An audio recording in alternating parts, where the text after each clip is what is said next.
Hola. Lou. Hola. Can everyone hear me? Yep. Thank you.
Hey, Kate, if you look at the proclamation, how do you think you say B-A-U-H-A-U-S?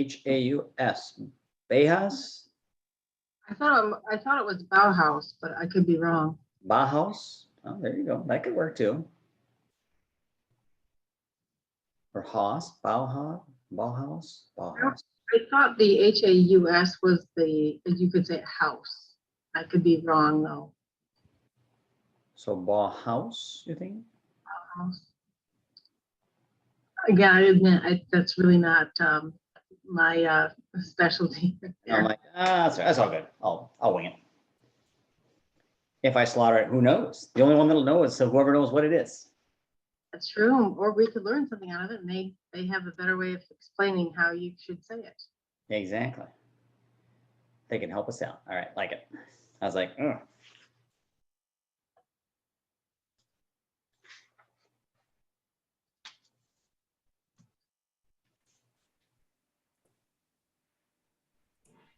Mayor, I just looked it up. It is Bauhaus. Bauhaus. Okay, nice. Bauhaus.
Kate, you hear anything on meetings getting back in person yet?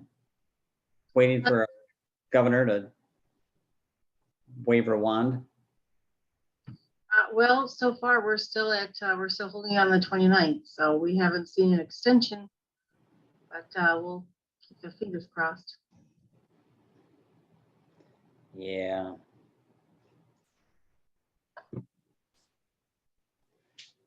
I got more and more people going, man, we went to Indiana this weekend and had a grand old time. Like, ay. Mhm.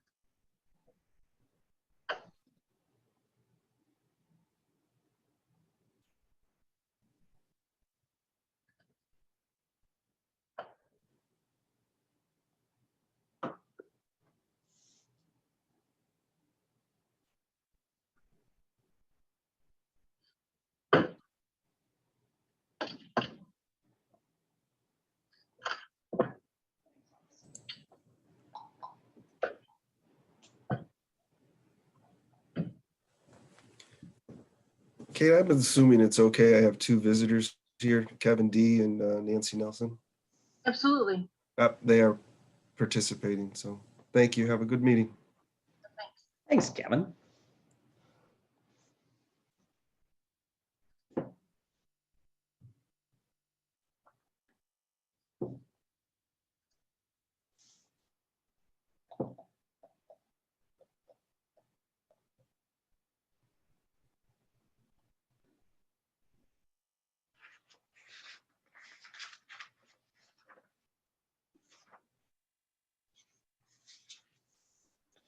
Sound check.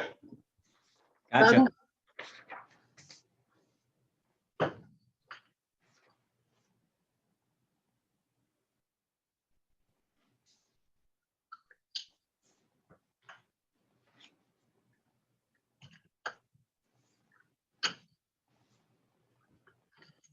Mr. Arnold, what's going on? You still skiing?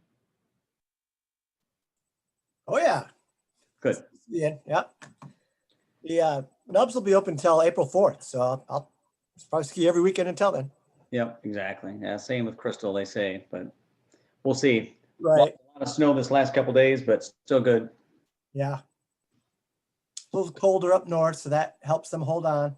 Yep, yeah, they still got about a foot on the ground too, so plus the hill.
Mayor, I know that Joe was connecting, having some issues with connecting.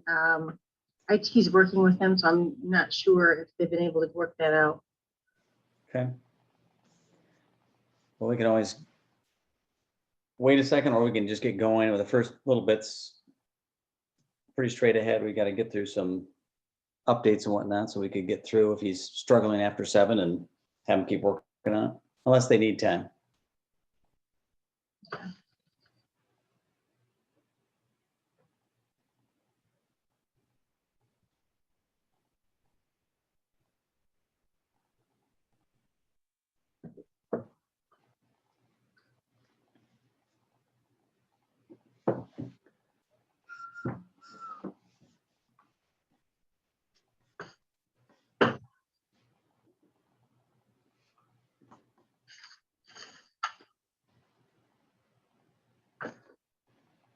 What do you think, Kate? Do they want more time?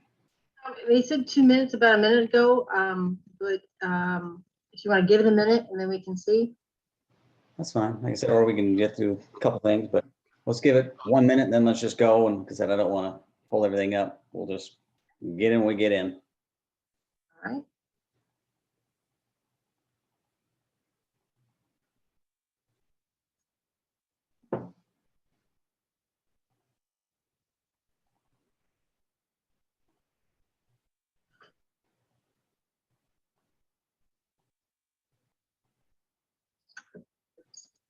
It looks like he might be here. This is him on iPhone.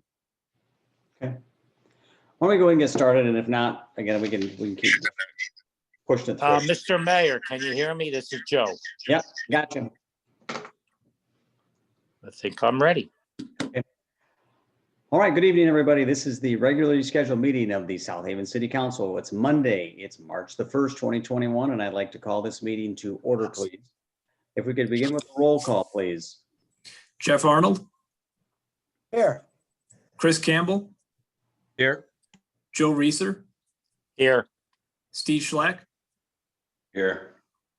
George Sleeper, Here. Letitia Wilkins, Here. Scott Smith. Here, that takes us to the approval of the agenda. This is George Sleeper. I make a motion to approve the agenda. Steve Schlack, I'll second. We have a motion and a second to approve the agenda. Is there any discussion? Seeing none, this is a roll call vote, please. Arnold, Yes. Campbell, Yes.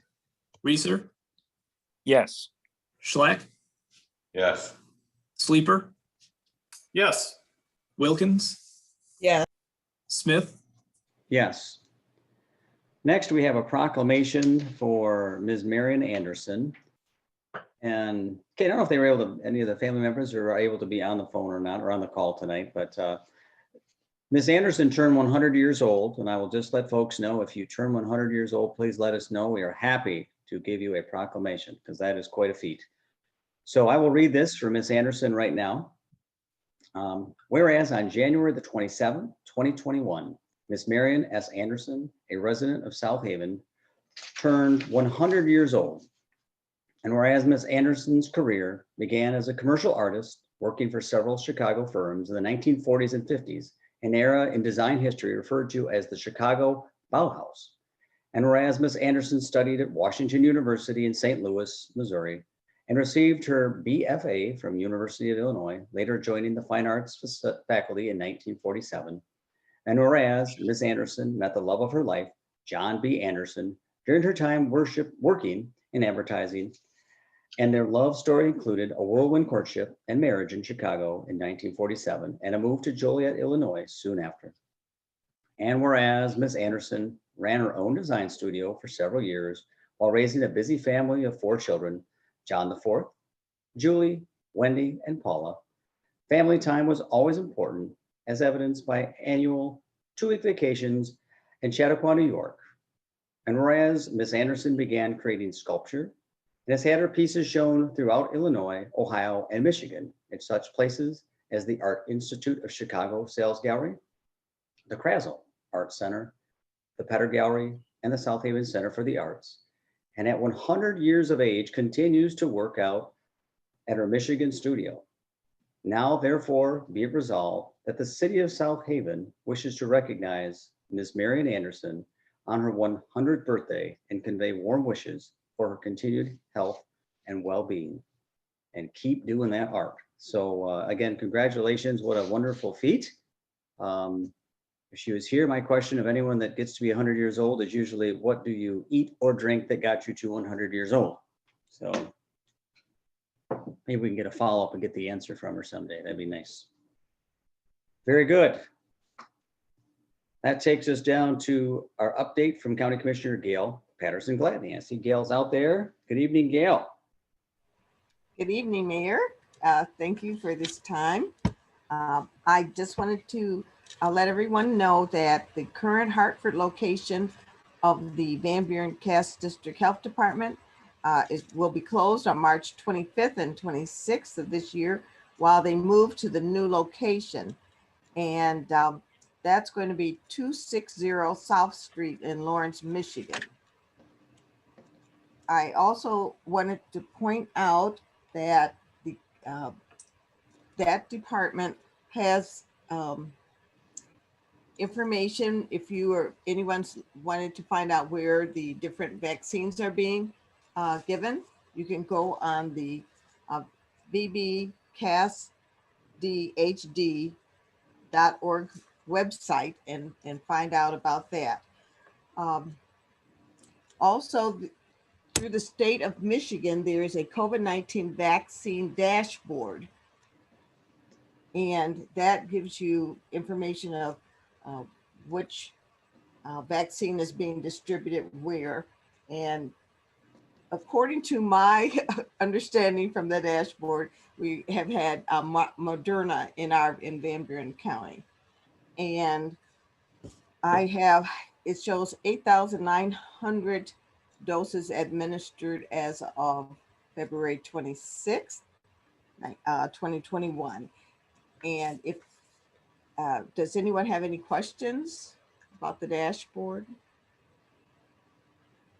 I won't ask one off the dashboard, but just for fun, see, I got the Pfizer, so that was at the hospital.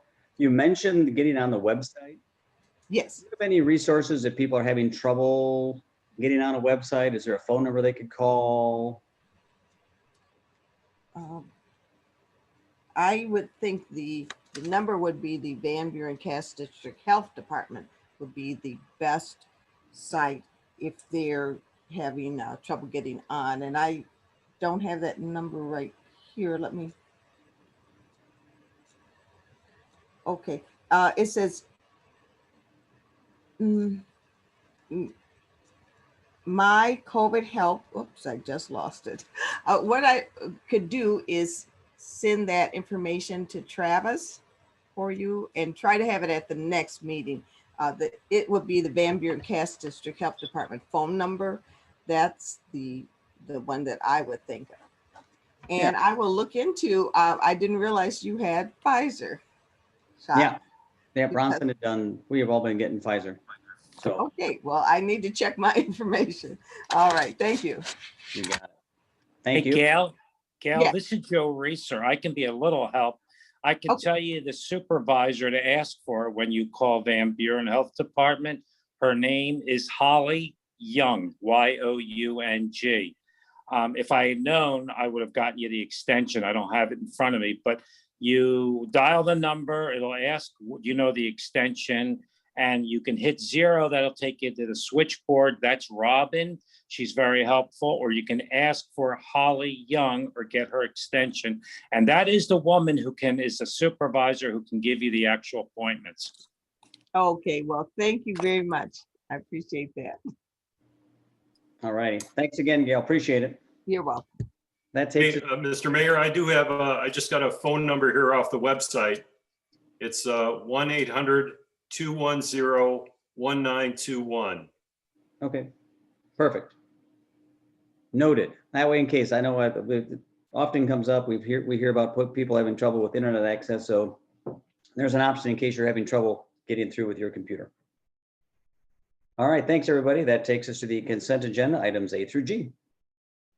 Just need a motion and a second.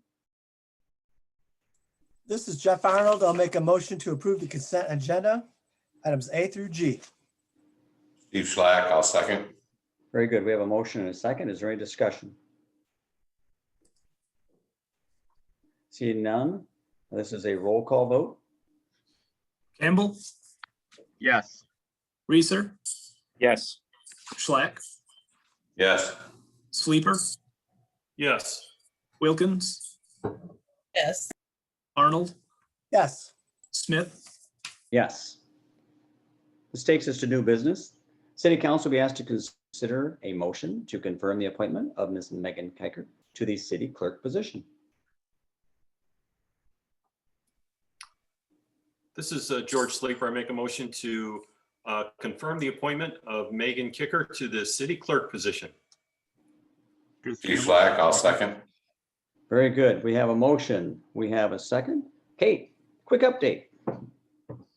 Yes, thank you, Mayor. We have an opening at the city clerk's position due to the quickness or the quick turnaround for the May election. We posted this internally. Megan has been a stellar employee since she came here in July 2020, and she has been filling in very nicely as the city clerk. And pending this confirmation tonight, she'll be fully confirmed and can step fully into that role. Very good. And public comment. You want to give me the update on any hands raised or a star 9. 9? Star 9 or any hands raised if you have any public comments while we're waiting for those. Any city council questions or comments on our new city clerk?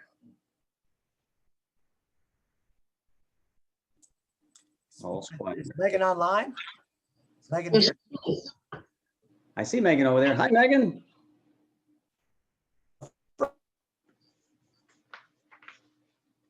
Welcome. Next meeting's yours, I guess. That's good. All right, Kate, no public comments? I don't see any. Very good. All right, we have a motion and a second. Let's go ahead and do a roll call. Reeser, Yes. Schlack, Yes. Sleeper, Yes. Wilkins, Yes. Arnold, Yes. Campbell, Yes. Smith, Yes. Very good. You are appointed. Welcome. Again. Next, City Council will be asked to consider the approval of the following special event applications. We have special event, we'll take them to, let's just go ahead and we'll just do them both individually. Special event 2021-03, Worship on the Riverwalk, to be held July the 11th, the 18th, and the 25th from 7 p.m. until 8:15 p.m. at the Riverfront Park. This is Jeff Arnold. I make a motion to approve special event 2021-03, Worship on the River, to be held July 11, 18, 25th, from 7 to 8:15 at the Riverfront Park. Steve Slack, I'll second. Perfect. Motion and a second. Again, public comment, star 9 or raise your hand. Kate, this is a repeat event. And again, remind us all our COVID restrictions until further notice, but tell us more. Sure, Mayor, this is the Worship on the River Walk. They're trying to have the Sundays in July where they would have an hour and 15 minutes of more music, Christian music. They do ask for an hour of warm up. So from 5 to 6 p.m. they would be warming up. But then again, they would go from 7 to 8:15 p.m. Of Christian music, kind of in the tradition of Grand Haven's Worship on the Waterfront.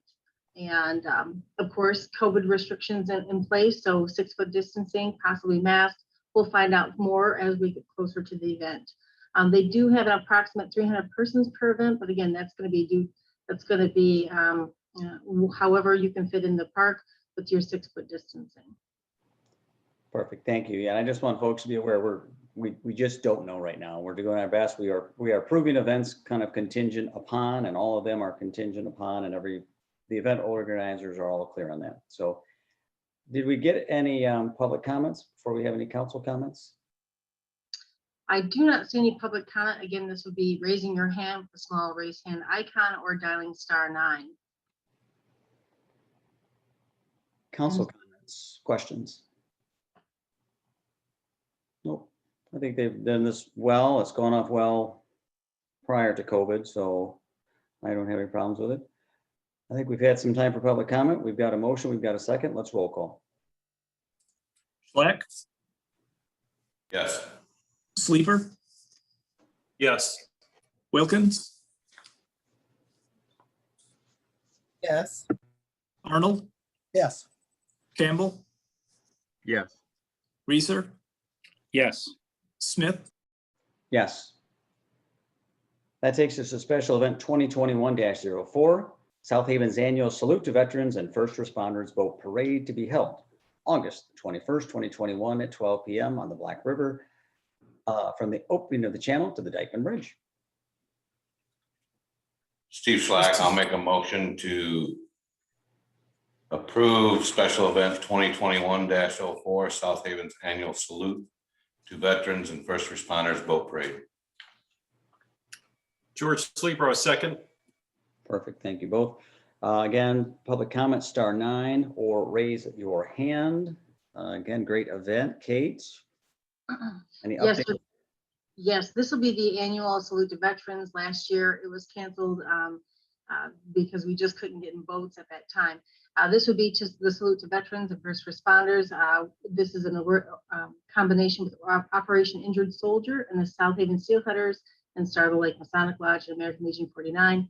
They are still planning to have a hooligan flight flyover and, of course, doing the boat parade in addition to the fishing with veterans. So it'll be a nice event to bring back, of course, contingent upon COVID restrictions and definitely wearing masks and spacing out and whatever else is in place at that time.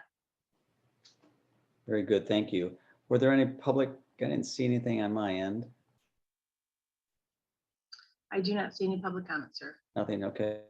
Yeah, it's a great event. If you haven't had a chance to go, I would encourage folks to get down. It's a great opportunity to go out and obviously celebrate our veterans and our first responders. Any council comments?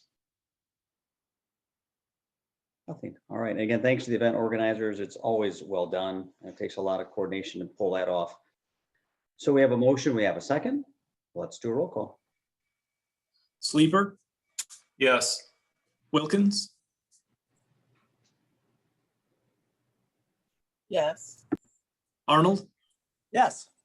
Campbell, Yes. Reeser, Yes. Schlack, Yes. Smith,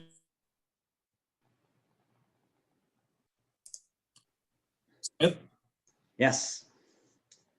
Very good. And that passes. Very good. Thank you, everybody. Next, let's go ahead. City Council will be asked to consider the following actions related to an amendment to the Maplegate Planned Unit Development. First, we need to open a public hearing. This is Arnold. I make a motion that we open the public hearing. Steve Schlack, I'll second. Very good. We have a motion. We have a second to open the public hearing. Let's roll call. Wilkins, Yes. Arnold, Yes. Campbell, Yes. Reeser, Yes. Schlack, Yes. Sleeper, Yes. Smith, Yes. Very good. Kate, why don't you go ahead and explain this? And but maybe before we get started, just remind folks *9 and then or raise your hand. So I'll have Kate explain and then we'll take some public comments. Thank you, Mayor. So what we have here is a condominium PUD amendment from Maplegate, and Travis Sullivan, the new zoning administrator, has also been working on this. During the summer of 2019, we noticed that there was a disconnect between their limited common element and what we understood to be their general common element. And we went through the motion to begin a PUD amendment process that would actually take those patios and decks behind houses and turn them into limited common elements, so they would be for the exclusive use for that one parcel. So we started the process, and in December 19, it went to the Planning Commission, who gave the recommendation, but also wanted to see some drainage, a review of the drainage out there. We had heard some concerns that the drainage was insufficient. So we took 2020 and through would say January 2020 to December 2020, we took some time with the engineering department to review that. We also, of course, had COVID and we had some restrictions there, but the engineering report does say that while they do see some ponding, it does dissipate, and they may attribute some of that ponding to maybe to poor soils. But they do say that the soils are working correctly, and if maintained, should not be an issue. So here we just have this final portion of the PUD amendment, which is to go before City Council, and of course, make those patios and decks not general common element, but more limited common element. Okay. Very good, thank you. Any council questions? And so far, no, I didn't see any public comments. Did you see any yet? I do not see any public comments so far, sir. Not yet. Okay, let's hear from council and then we'll circle back to public. Council questions, comments? All looks quiet. This is not atypical to go back and review these again as things come up. So I read through it. It was a good, by the way, historical explanation of how we got to here. So I appreciate staff's report on that. It was well done.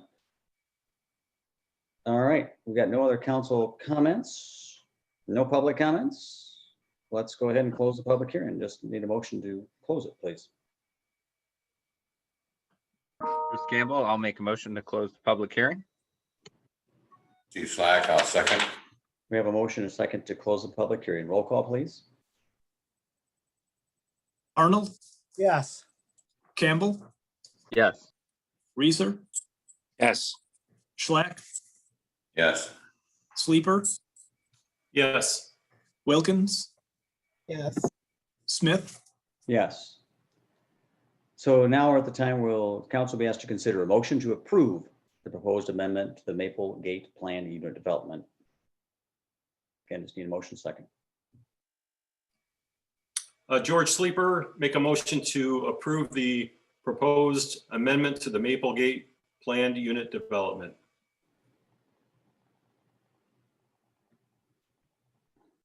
Chris Campbell, I'll second. Very good. We've got a motion and a second. We've already had a chance for public comment. Roll call, please. Campbell, Yes.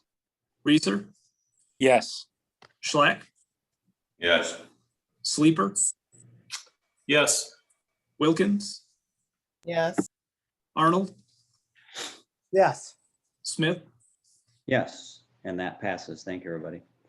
And next, City Council will be asked to receive a presentation of the South Haven Public Schools bond proposal by Mr. Kevin Schooley, and I know he has some help with this presentation as well. So welcome, Kevin, and I think, Kate, we're going to turn things over and hear what's going on at the schools. And well done surviving the pandemic, by the way, Mr. Superintendent. Well, it's been, as Commissioner Arnold could attest to, it hasn't been easy for anybody. You know what I realized as I listened to you and I tune in now and again, it hasn't been easy for city municipalities either. And I want to thank you for the work that you're doing on behalf of the citizens of South Haven. So thank you. And I don't know, Ms. Hosier, if we are sharing screen. There it is. Okay. So this process of a May 2021 bond proposal really began for us in the summer of 2019. And you could go to the next slide, please. So in the summer of 2019, we started really looking at facility needs outside of that were the high school needs in bulk were addressed during the 2014 bond. We had a lot of board discussion. We had some community discussions. Once we rolled into the fall of 2019, those board discussions continued. We had community discussions. I met with staff to gain input. And then in November of 2019, we began a facility assessment study with GMB Architectural and Engineering. We rolled into winter 2020 and continued to refine our scope of our project. And then March 13th of 2020 hit, and this came to a screeching halt, and probably appropriately so. Our needs shifted to the core needs of our students and our families. And so this took a back seat. We didn't have a chance last summer to really get out and talk about this with people as we would like. But as you can see from the slide, the facility needs assessment revolves around health and safety, life cycle, infrastructure needs, and programming. So those are the areas that we concentrated on as we went through our assessment. And Kevin D is our Director of Non-Instructional Services here at South Haven Schools, and Nancy Nelson is the Director of Finance, and they're here with me tonight. So we can go to the next slide, please. All right, thank you for having us this evening. As Mr. Schooley indicated, that we have several different grouping: health and safety, the core building, and programming as the main features. I'm going to spend a little more time on this particular slide. A lot of these items are similar, and I'll call them out at the other facilities. I'll call the differences or the highlights at those different facilities out. GMB completed this survey, and we're really looking at the life expectancy of a lot of the components of the building. That's the 15 to 20 year mark out on a lot of these items. When we look at health and safety throughout the building, you'll see a common set of things that we're looking at proposing for these buildings, starting with air purification systems, upgrades to ventilation, exterior signage, adding sensors to plumbing fixtures, upgrading our fire alarm systems, updating our public address systems, and adding an emergency generator. At Lincoln, you'll see core building infrastructure improvements are updates to sidewalks for ADA compliant, selective roof replacement throughout the building, selective, I have a few door and hardware frames to replace. We replaced most of the flooring over from the last bond in the building. We have a couple areas we still need to replace. Upgrades to our boilers, our unoventilators, which is the air handling systems for the building that are delivering HVAC into the classrooms, some selective electrical panel upgrades. And, you know, we have it here, you know, selective technology upgrades. Now, in the last bond, the community supported us in making major investments into technology throughout the district, updating all the technology in the building, creating these more technology-rich learning environments, and allowing us to go with one-to-one computers for our students. So this would continue to do that across all our buildings. You'll see energy management system. While we're upgrading our mechanical systems, we'd be upgrading the systems that control them to improve energy efficiency. And when we have to replace lighting, air site lighting on site, we'd replace that with LED efficient lights. For programming in the building, we're looking at installing a new sensory space. Mr. Schooley, would you like to talk about that for a second? Sure. What a sensory space is, we look at meeting the needs of all kids. We do have students that, that in our care, especially, you know, K-3, in need of a more calming environment, and that can be done with seating, different types of seating, different types of lighting and sound, and sometimes texture. So it's really looking at the needs of some of our special needs population. And in some instances, you can reverse that and they need stimulation. So it's a way to better meet the needs of some of our kids. Next slide. Next slide. Okay, Maple Grove Elementary, same sort of health and safety proposals from the other building. Two things we'd like to note there is we're looking at upgrading the door hardware with a thumb turn so the teachers can lock those doors from inside the classroom. And then installing and improving the health and sick room for the building. Under core infrastructure, same sort of things there where we some paving, roofing, updating mechanical systems, updating and replacing the boilers. The highest mark there is that wasn't on the other building at Lincoln, is replacing some marker boards throughout the building. Now, Maple Grove was built in 2005. It's been in operation for about 15 years now. So these are those life cycles for that 15-year mark. Energy upgrades, again, that would be updating the building management system as we're improving the mechanical systems. And then you'll see educational programming would be installing another one of those sensory spaces. Okay, next slide.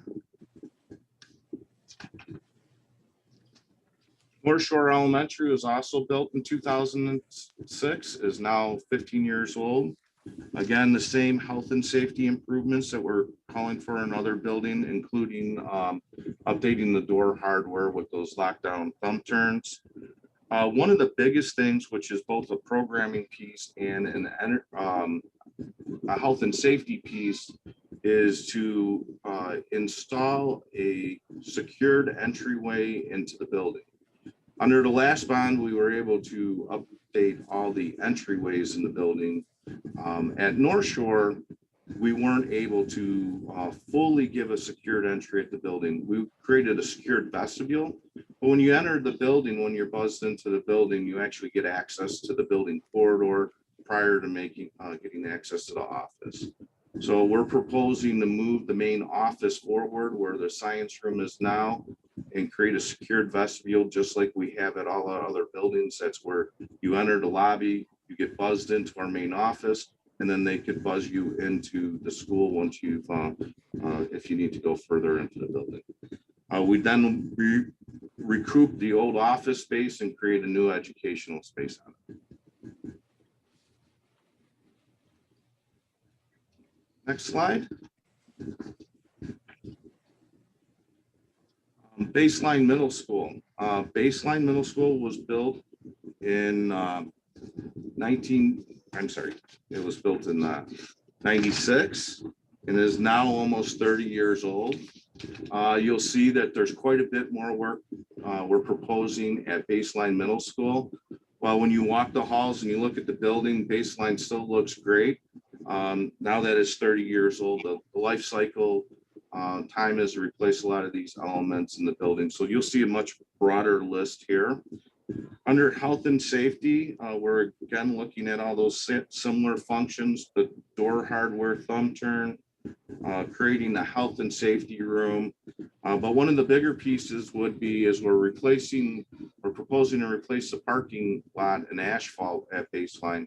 We look at reconfiguring the drop off for students, the bus drop off, the parking, get much better flow and safer access in and out of the building. When we look at the core infrastructure of the building, we're really looking at a lot more finishes. We'll have to get in and continue to replace mechanical systems, which will require us to take down ceilings. We'll be replacing the ceilings, lighting, selective hardware casework throughout the building, replacement of lockers in the locker room. And again, a lot of the other things like replacing flooring, boilers, and hot water heaters and upgrades for mechanical systems like we proposed in the other buildings. When we're replacing the lights, we're proposing putting in LED fixtures in the classroom for improved energy efficiency. Programming at Baseline, we have a really great orchestra program that's continued to grow and expand over the years. Currently, they're using the home ec room as their classroom for instruction. We're proposing relocating them into what was the old shop, renovating that, turning that into a new quality orchestra room for them. And then we would go back into the home ec room and turn that into a robotics lab to support the middle school robotics.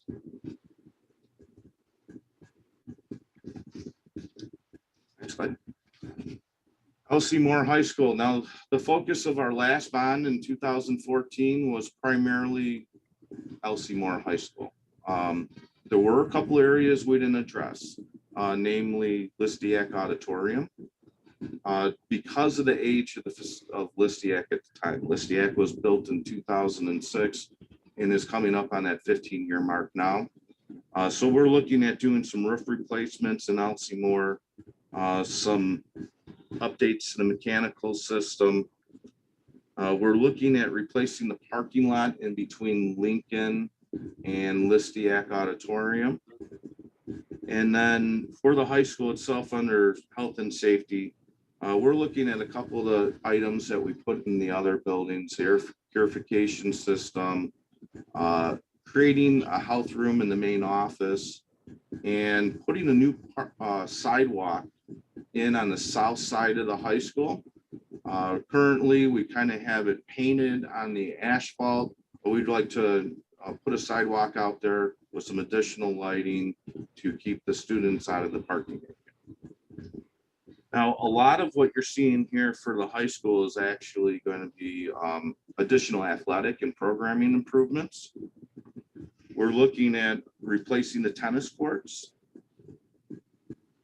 installing a new restroom facility in between the tennis courts and the baseball field that would serve both the tennis facilities and the baseball fields, replacing fencing and installing safety netting at the baseball complex, improving access to those fields with sidewalks for ADA compliant, A big piece of this would be to work on the Aylworth fields.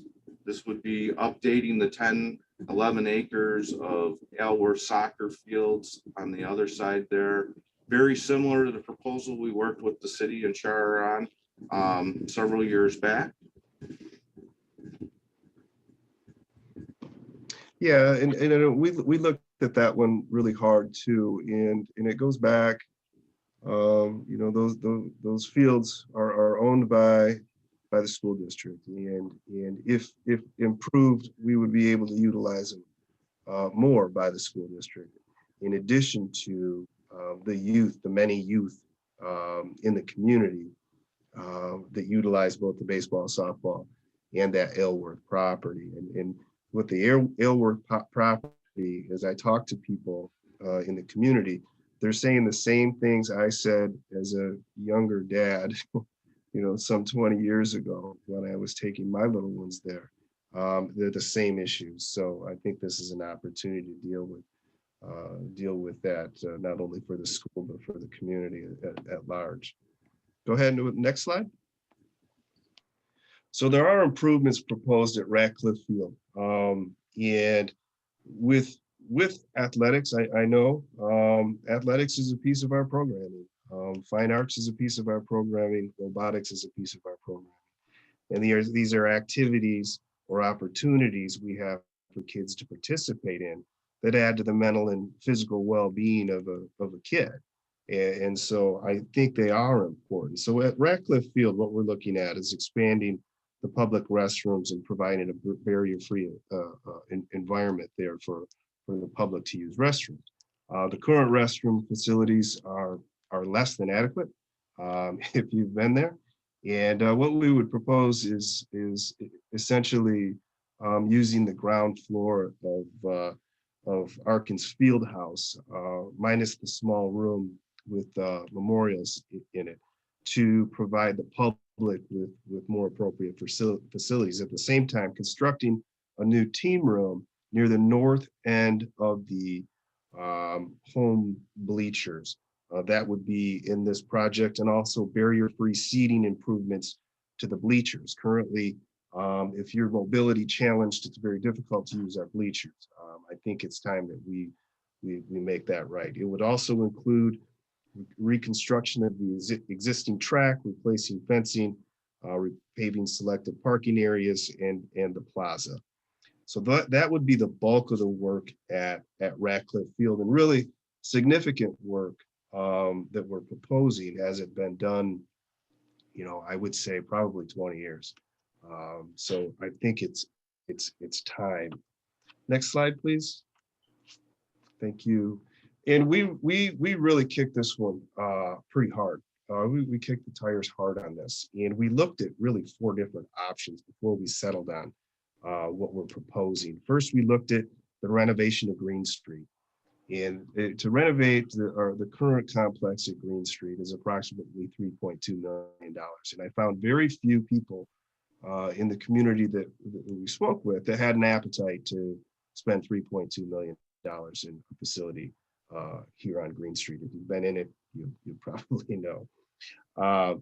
We also looked at constructing new. Constructing new was probably 6.4 to 6.5. That would have been the purchase of property and making sure all of the infrastructure that would support administration and a transportation center would be in place. We also, you know, kicked over a rock in partnership with the city. We did take a look at that. The cost of that project, along with some of the logistical challenges, were too far to get around. Where we ended up was proposing to divest in Green Street here and getting it ready for sale, and then renovating the Armory. Some of the comments that we received relative to the Armory were almost that the school district was playing a passive participant in its demise. You know, it's a wonderful storage building, but it could be a lot more. So we're looking at improving a structure the school district already owns by consolidating administration, transportation, operations, expanding the parking area, establishing maintenance area for the buses, renovating existing HVAC, electrical, plumbing systems, and making sure it's a barrier-free environment. Of course, the roof will need to be addressed. And then again, we would divest in the Green Street property at that point.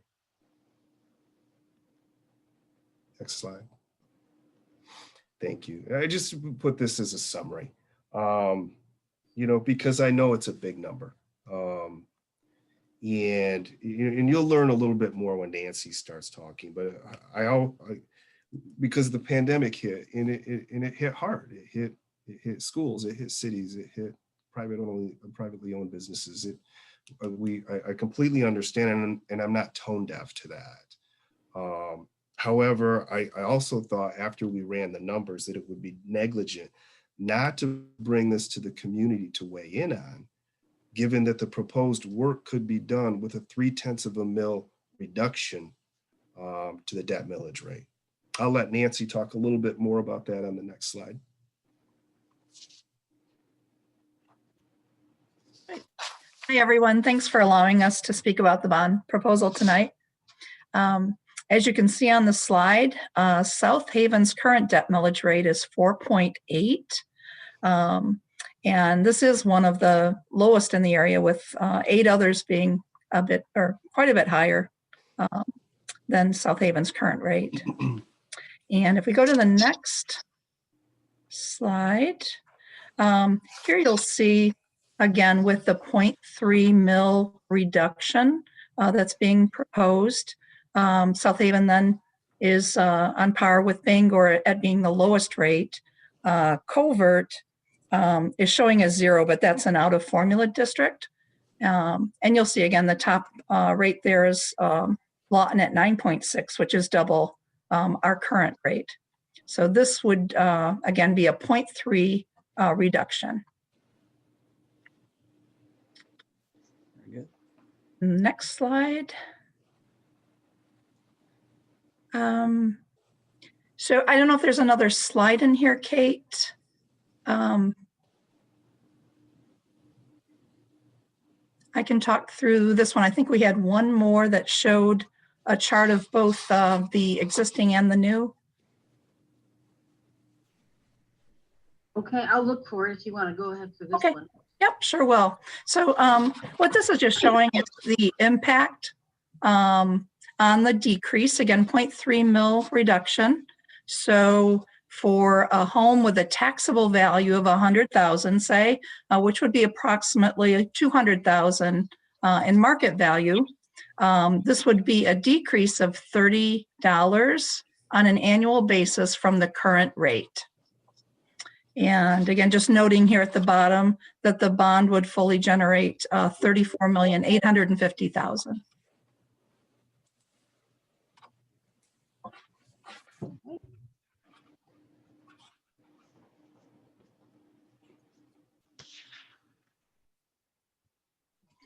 I'll see if I can bring this up. If there's a, if you want me to go to the next slide.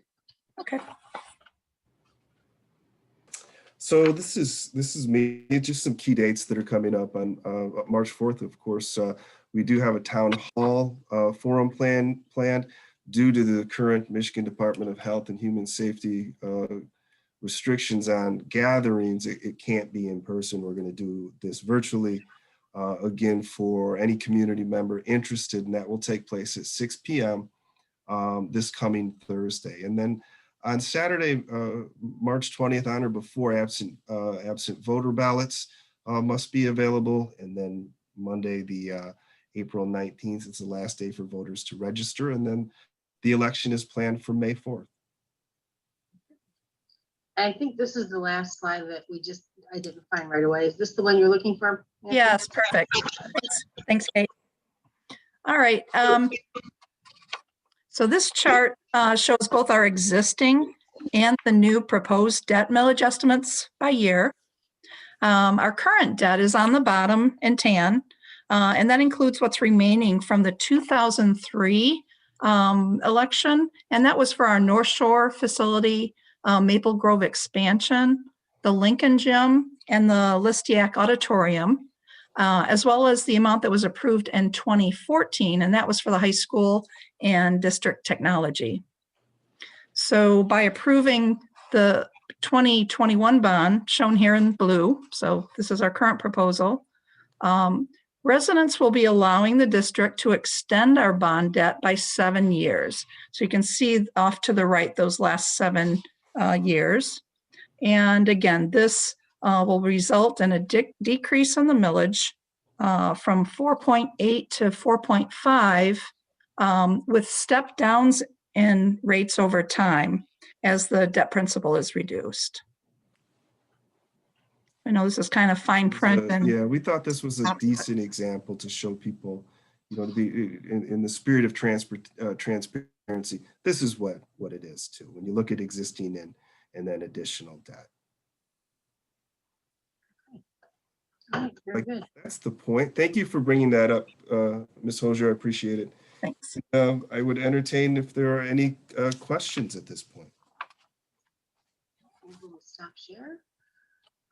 Once again, if you want there's the raise hand icon or the *9. There you go, Mayor. Go ahead. I see Joe down there raising his hand.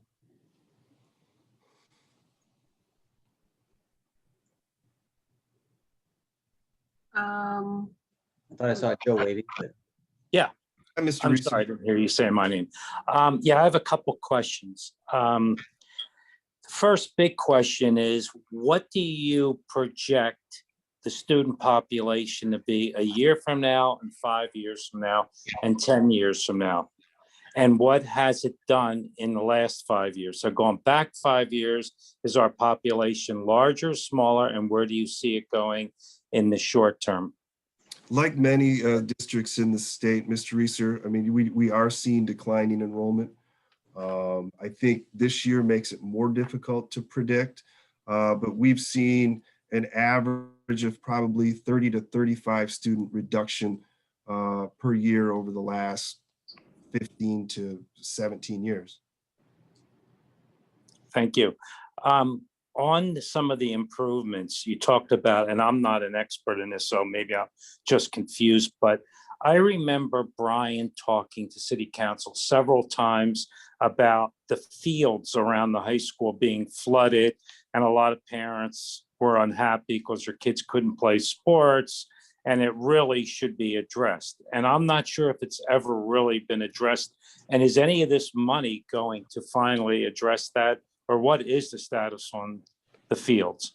Yeah, so the fields across the street from the high school property are the school district's property, the property on Aylworth. And they haven't been addressed. This would significantly address, and I'll let Kevin talk more, but it would be a complete renovation of the surface. Appropriate tile, drainage, irrigation, sodding it appropriately, and then taking care of it. And at that point, I think the community would get more use out of it, and our high school kids could begin to use that. Gotcha. The next question seems like an obvious one, and I think you answered it, but with all this money spending to improve the schools, which I'm not against, at some point, is it cheaper to knock down and rebuild? Which one? Well, I don't care if it's the elementary, Armory? middle, or high school. I mean, the high school, we poured a lot of money into remodeling, so that's probably off the table. But the middle school, for example, are we doing the right thing, not biting the bullet and just building a whole new building? Or is it better just to keep improving it? Well, the structure of Baseline, and when you drive by or you walk in, I mean, it's a nice building. It really is. It's dated. I think it needs some work relative to flooring and especially lighting. That's a big difference as you walk into Baseline. The furnishings, as Kevin mentioned, the casework is 30 years old. So that I think it would be more expensive to knock down and build new. Okay, thanks. And then the final question kind of threw me the last chart. If we're going to have a reduction in the public's, the residents' taxes, When, I'm a little confused, when would that actually go into effect? So if we voted in favor of this, this would say taxes would drop by 3%. When does that actually go into effect? I believe that would go into effect July 1. And Nancy, you can confirm for me. I agree with that. Was that a yes? I'm sorry. Yes. Oh, Yes. yes. Okay. Sorry. Okay. Not All right, 3%, thank you. 3/10 of a debt mill. That's for the debt mill, right? Thank you Okay, for clarification. thank you. I got it. Thanks for answering the questions. Very Thank good. you. We have Mr. Chris Campbell, also a soccer dad on the line here. Oh, yes. He might be in support of said improvements. Mr. Campbell. Yes, I am. So I used to coach the middle school soccer boys club. And one thing I saw, I talked with Brian quite a bit, and Brian now runs that, is we would go to these other schools. Randy Timmer and me used to coach it. We'd go to these other schools, and the one thing you noticed right off was the fields. I mean, before you pulled up to any school, you saw New Buffalo was a great example. They had amazing fields, and I think that's the one thing that stands out with any school. With South Haven, you pull in, you're like, oh, is that still open sometimes? Because you see the tennis court, and there was a time a couple years ago, and those poles looked like they were coming over. I guess my question is this going to help improve the aesthetics of those fields as we come up? I think it will, Mr. Campbell. And again, you are much younger than I, but I did the same thing as a father of a 5-year-old who's 24 now, and you're wringing your hands over the same things that I did back when I had hair and really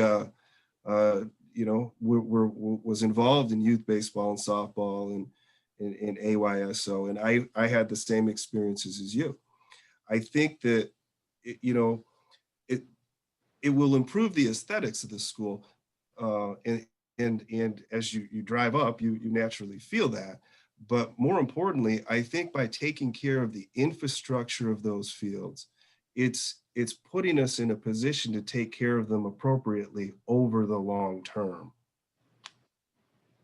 Okay. And Nick used to work for me actually on my Oh, beach rentals. That's right. Very good. I like it. All right. Anybody else? I have a couple comments, but I'll see if anybody else has comments before I jump in. Well, first, I mean, Kevin, Nancy, appreciate your jumping in tonight. I think first the community should be, you need to be commended just for keeping the school facilities up like you have. You have multiple buildings. I know it's complicated, very different age structures, and you're maintaining them. It's encouraging to see a lot of the upgrades. I mean, we're hearing about ventilation and all that with COVID, so clearly those are critical, and you see that sits at the top of pretty much every list you gave us. I too, Kevin and I got here about the same time, had kids about the same time. Chris, I've talked to you about it. This is so overdue. I think, Kevin, you've heard it. I've heard it. I drive by those facilities. I've driven by many a game watching the parents ankle deep in water, and community's been asking for this change for a long time. Tennis courts, they're used a lot by the community. I'd say more by the community than by the school students. Mm-hmm. So this is a community asset. I think those improvements are critical. The bathrooms, that'll be a significant improvement. So this for me is, my kids are officially out of school this year. Again, thank you to Mr. Schooley and all the teachers that got them where they've gotten, but I will be a big supporter of this. I think the community should support this. And I just, and back to the fields again. I mean, I know Joe asked a question about student migration. We see students migrating as a result of facilities and fields. I know I had a neighbor who's chosen to go someplace else because of athletic opportunities in other places. So I think we need to be cognizant of that, but also just maintaining our buildings, our appearances, all that. It is part of the equation. You're correct. I mean, we have great teachers. That's first. Yeah, we do. We have fabulous teachers. I would put them up. Sorry, Scott. No, I've said no. I think it's great, and I'm also excited to see the Armory repurposed. I think that's going to be an exciting asset. I think the community will be excited to see that repurposed. Yes, I agree. So very good. Any other questions? We have a comment, sir, from David Beanstra. I'll go ahead and ask him to unmute. And David, you can state your name and your address. You'll have 5 minutes to address the council. Go ahead and unmute. Hi, this is David Veenstra, 1220 Monroe Boulevard. And I just wanted to add a quick comment that I hope that when we look at new or replacement lighting, especially in parking lot, but wherever that is, that we make sure that that's good directional lighting so that we're not unintentionally adding to the light pollution of the night sky here in town. And that is it. Thank you very much. Very good point. Thank you for calling. Noted. Thank you. All right. All we had? No other comments, sir. Very good. Kevin, Nancy, thank you for plugging in tonight. We appreciate it. Good luck. Let us know if we can be of help. Thank you. Have a good night, everybody. All right. That'll get us back. Next. City Council will be asked to consider approval of a proposal from Traffic and Safety, Inc. for the installation of 12 parking kiosks for the initial cost of $126,790 and annual fees of $23,260. Just need a motion.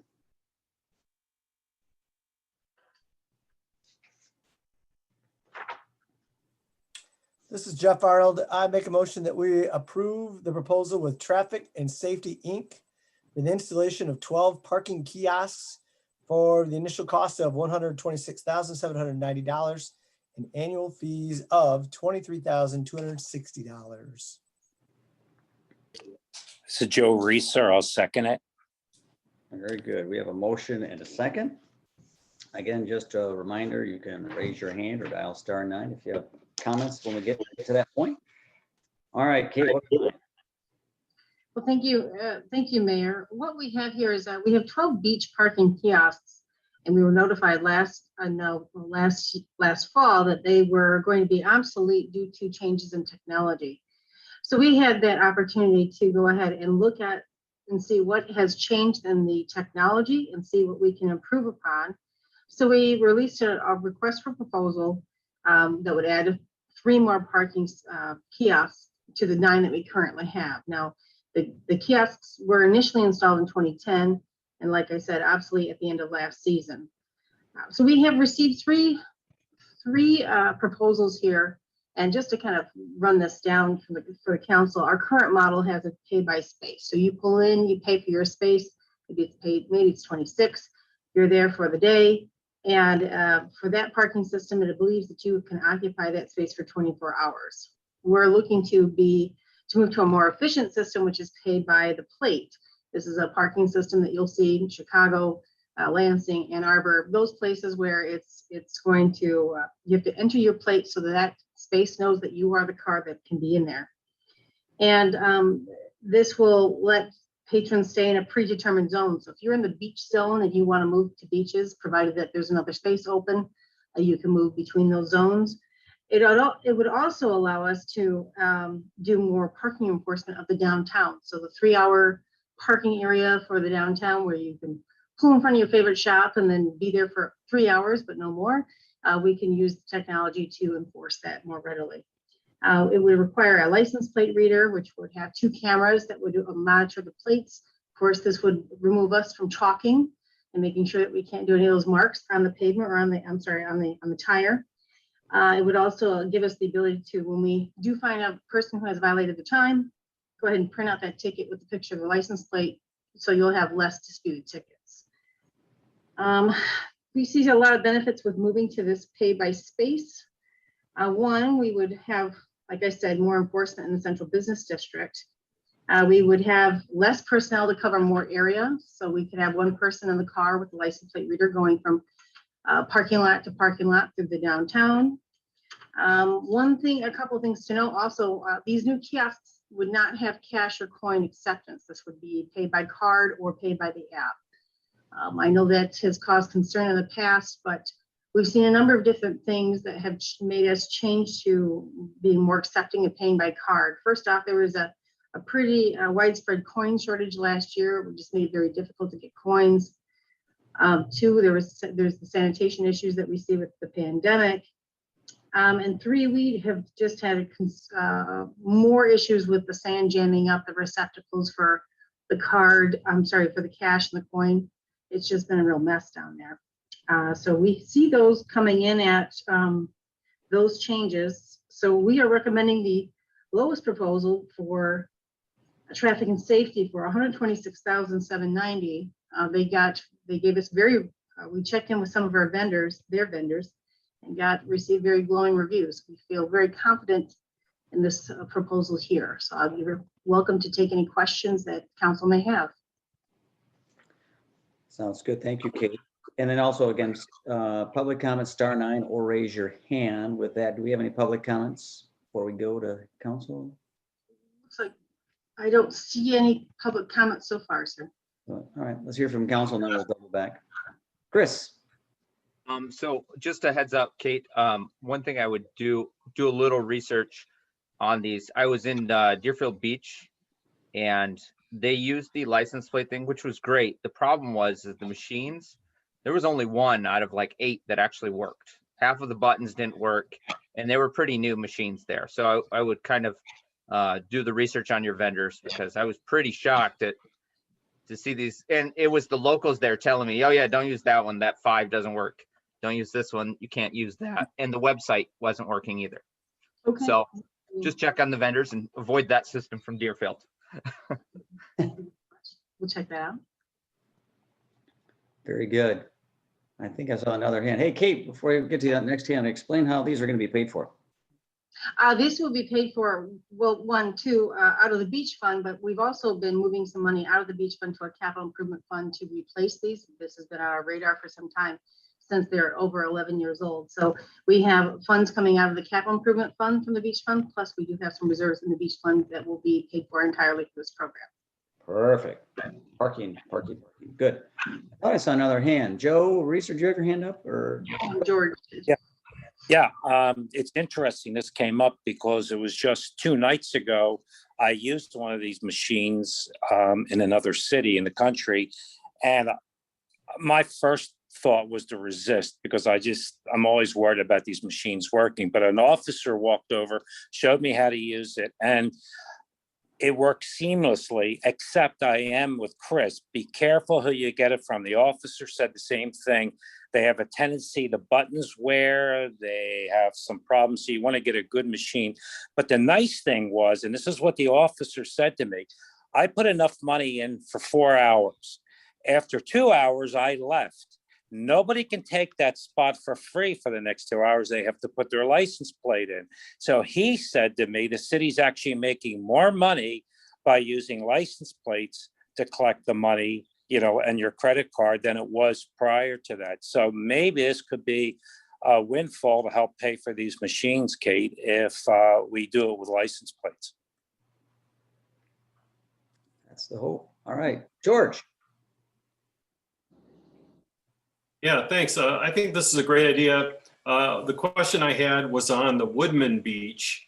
So that still has the old box where you stuff dollar bills into the slot for the parking spot. And there's like 43 parking spots there.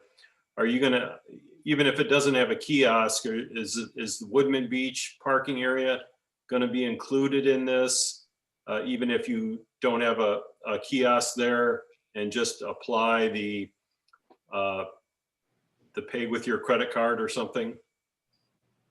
Yes, I think we're still working that out, because right now we would have to have a cement pad cord and of course electricity, or possibly we could look at a solar array there to help fund that with a battery pack. But that is something that we kind of built in, because right now we have 9 current kiosks. We were thinking about adding 2 for the beach parking area where there's currently meters next to the splash pad.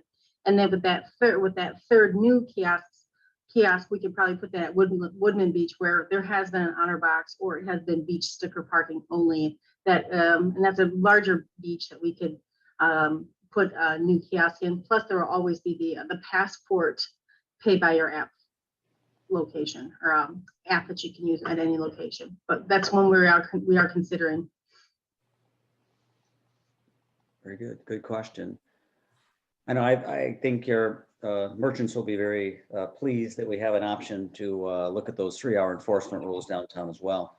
So Steve, Just wondering how that would work. If you were dealing with the license plates, how it would work with a golf cart if I had my annual sticker on that. Well, on those, every person who has a license or a golf cart has to have a registration. And if your registration is there, it can take, once again, a picture of that registration. And when we last talked about golf carts, we were looking at a newer plate that is larger to see and looks more like almost like a motorcycle sized plate. So it could be easily read by an LPR. We did think about that when we were looking into those modifications. Now, if a person does not have the license or has not registered the golf cart, that opens a different kettle of fish beyond just parking. fair enough. Good question. Anybody else? Any public comments come in? I haven't. Yep, we have one from David Veenstra. Oh, there he is. Yeah. So I will go ahead and ask David to go ahead and unmute. Again, David, please say your name and your address, and you'll have 5 minutes to speak to council.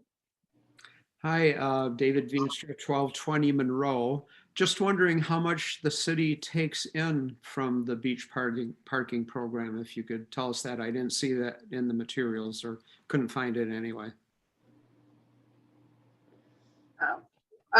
To kind of answer your question, I know we've taken a number of dollars. I don't have the funds right now, but really we're only looking at about $75,000 that is left in the fund due to all the maintenance and cleaning of the beaches I think we're at 6 or 7 days of cleaning. Bill could probably talk about this at his update. But we also have quite a bit of staff down there sweeping off the sand or sweeping up the sand, beach bathroom cleanings, that kind of nature. So there's quite a bit of upkeep and maintenance that is done every day at the beaches. In addition to that, what we have used in the past is we allow the beach fund to put in for capital improvements. So in recent years, we've upgraded South Beach as well as North Beach within the last 3 years. So whatever is left over is put there. If you can still hear me, what I'm getting at though is if you know how much we're actually netting on that beach fund, is that, after the expenses, are we making money on that every year enough to cover this $20,000 per year cost, or? Yes, yes, we would be covering enough to, we do make enough that will cover that $23,000 a year in maintenance costs or annual fee. Okay, thank you. That was our question. Okay. I don't see anybody else. If not, no other council questions. Let's see here. We've got the motion. We've got the second. Any other questions before we go? I got nothing. We got a motion, a second, to approve the proposal from Traffic and Safety, Inc. This will be a roll call, please. Reeser, Yes. Schlack, Yes. Sleeper, Yes. Wilkins,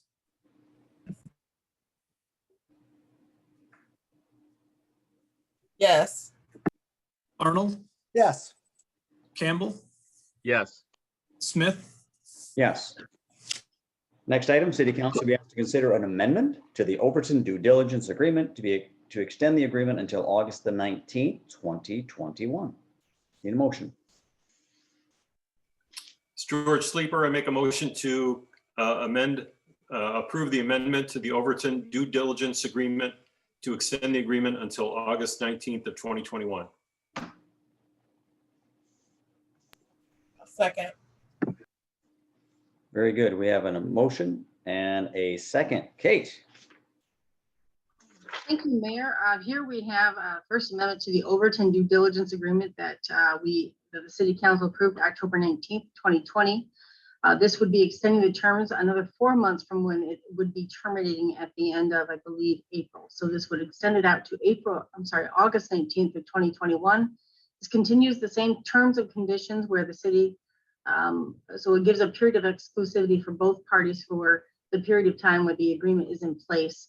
Basically, the city cannot market or put out for bid or seek to have it developed by someone else other than Habitat. And then Habitat also focuses on the property, has meeting with stakeholders and puts together a master plan to eventually develop it within the city's, what the city's goals have been as described to them. So what we have here is Habitat has used the time to look at the environmental on the property. They've begun their outreach. I believe it happened in the second or last week of February, and they're looking to do more outreach through the month of March.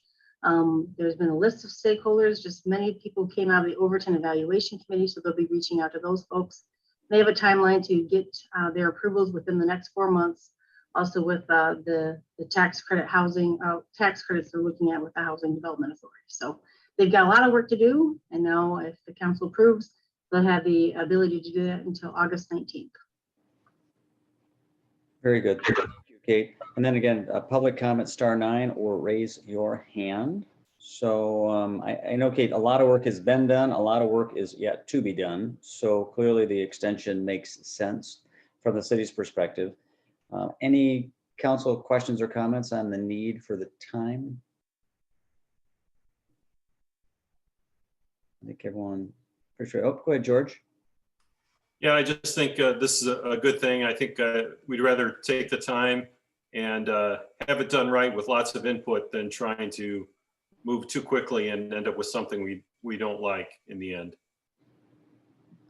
I would agree, and this is it's an important piece of property. It's in a very important location, and we all know housing sits atop our priority list as it has for years. And the more we talk to folks in the community, we know we need some housing options. So I would agree. Let's make it right. I didn't see any raised hands. Do you, Kate? No raised hands. Nothing on your hands. Okay. Well, if we don't, no raised hands, no other council comments. We have a motion. We have a second to consider the amendment to extend the agreement until August the 19th, 2021. Roll call, please. Black,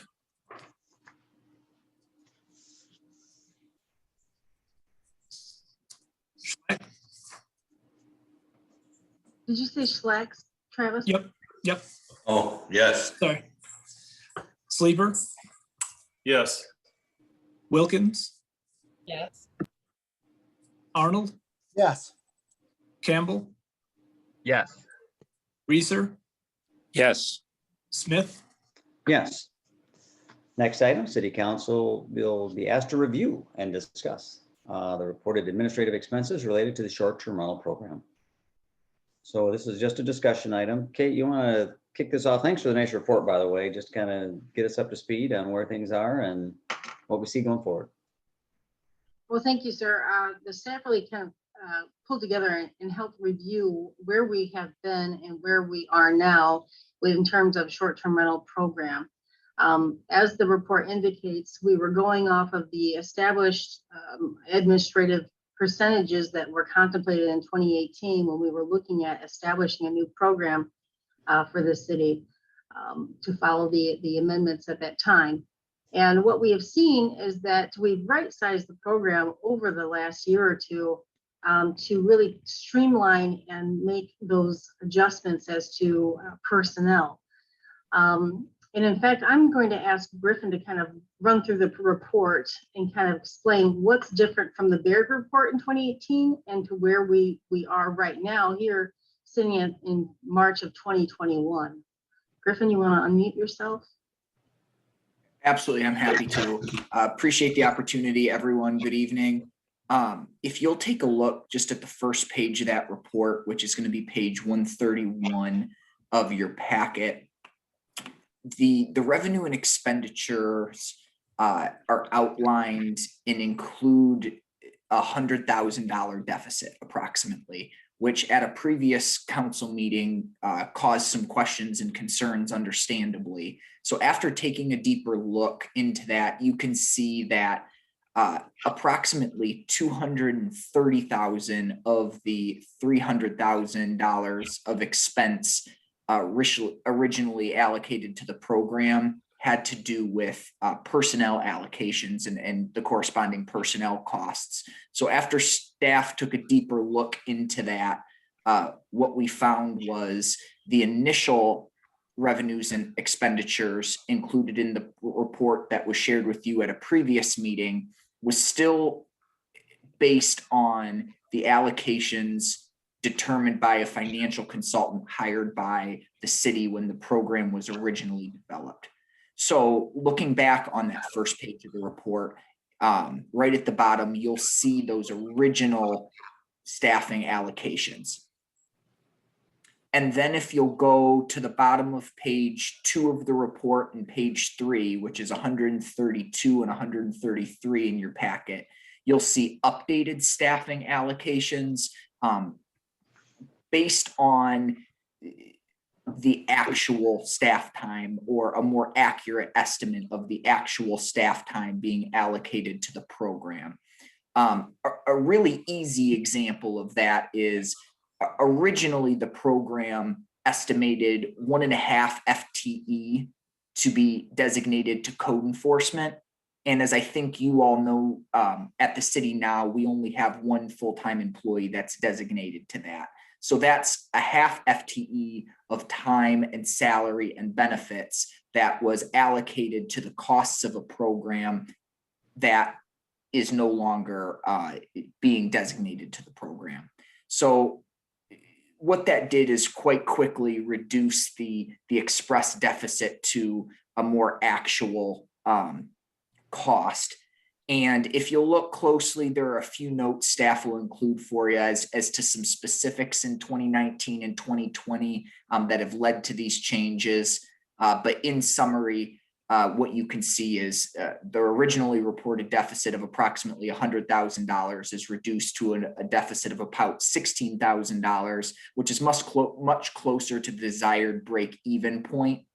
And I would just like to highlight, before the opportunity for any questions, that there are also a number of factors that really fluctuate the costs of this program year to year.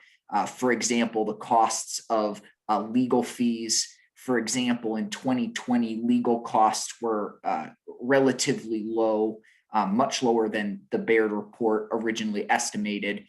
And that's because there was no notable litigation or enforcement action in 2020. That's an area that there's always opportunity for some fluctuation. And lastly, I'll just conclude that when going back through this report, one of the things that staff kept coming back to is how cautious we should be when considering extrapolating the financials of the short-term rental program from 2019, which was the program's implementation, and 2020, which was an exceptional year in a number of different ways, not to mention a large number of staff turnover within the city, COVID, et cetera. And it really just surmised to the program seems to be financially stable. Staff's confident that the program is financially stable. And if anything, it would be helpful to have a few more years of data before making really any strong evaluations on the financial position of the short-term rental program. But with that, I'm happy to do the best I can to answer any questions. Very good. Thank you, Griffin. Appreciate that update. And council comments, anything here? Questions? Joe? Oh, I have Joe and Steve both. Joe, go ahead, and then I'll let Steve follow up. Yeah, I understand it's hard to project going forward, and I understand last year was an unusual year, but a deficit is a deficit. Now, I don't know how I looked at this thing, and to go from 100,000 down to 16,000 is an enormous difference. But even 16,000, are we going to raise the fees to get that $16,000 back? I agree, we don't know going forward what the expenses are, but we sure know looking backward that we're in the hole somewhere between $16,000 and $100,000. So are we going to take measures in terms of the income, which is fees, to get that money back in this year for the last year and the previous year? And I think that's something, I mean, I guess I'll jump in first. I think one of the things we're hearing, Joe, is right now, I think staff is, I think, continuing to dive into these costs. And I think there may be a further deep dive that in fact, I don't even know that it's truly going to be a 16,000 deficit by the end of this year. So I think we need to give staff some more time to get to the bottom of that number. I agree 100%. It's got to pay for itself. And I mean, I'll just say this here. I think we should always be looking at ways to make sure this is streamlined. And I know I've said to Kate before, if we look at, how many inspections are we doing? If we come to a point where maybe they could be done less frequently to bring those costs down, to keep this thing, that makes rental folks happier. So I think there's opportunities for us to continue to look at this. But I think what I just heard Griffin say, and I know I've heard Kate say, which is right now it's basically paying for itself. And if we need to look at the fee change over time, I guess I'm always game to do that. I don't think there's any rush to that today. So, Mr. Mayor, if I can, there are a few notes in the report that I'd just like to draw council's attention to. Specifically, as we've mentioned, it's nearly impossible to accurately predict forward, but a few staffing notes that will definitely have cost implications moving forward is in regard to the amount of administrative time being designated to the program. So each year that the program's been implemented, what we've seen so far is less staff time, specifically from, if you'll see, number 1, administration, assistant city manager, number 2, planning and zoning administrator. We've seen significant decreases in the amount of administrative time that's needed to oversee the program as it's been up and running. A specific example is also looking at number 3 in code enforcement. This fiscal year started with 1.5 FTE. The position became vacant in August of 2020, and at this time, there's no plans to fill that position. Which that's going to continue to reduce the costs allocated to the program moving forward. So there are reasons to believe that costs of this program will continue to decrease and or stabilize moving forward. I would agree with that too, Mayor.